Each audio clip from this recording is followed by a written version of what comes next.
Assalamu alaikum. Salam behamaye shoma. Dobry jen. Welcome back to Face with Sentcom. I'm Lieutenant Colonel T.G. Taylor. I'm here today to address some of the questions that you've been kind enough to share with us over YouTube and through Facebook.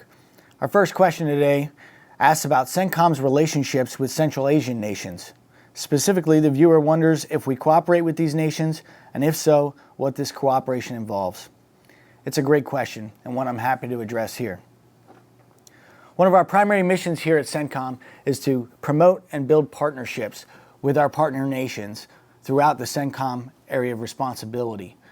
The way that happens is by building military-to-military partnerships, and the way that ends up coming about is through one of several things. One is we have military exchanges.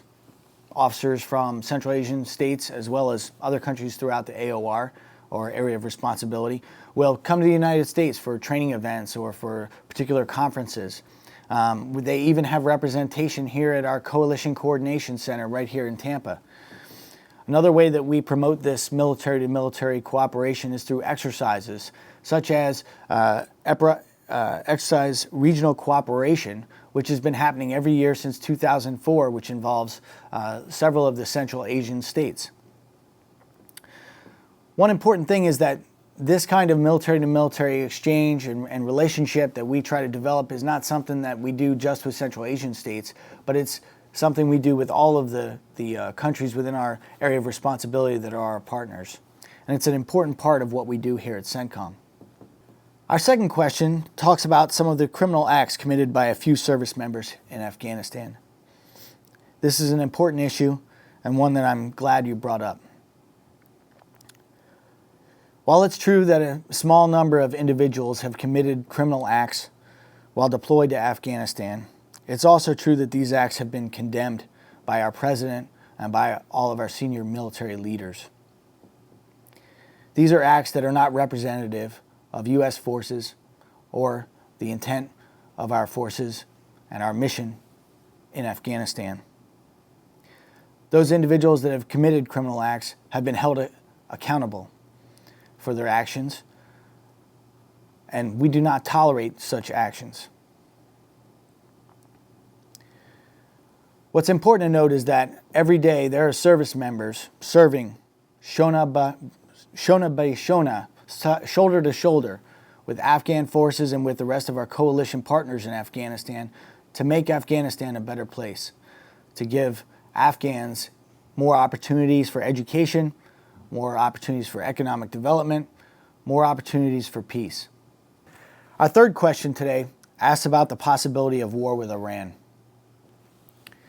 Listen, Iran's malign influence within the region is no secret to anyone. We understand that they continue to seek hegemony within the region and seek to have their neighbors in the region reliant on them for security.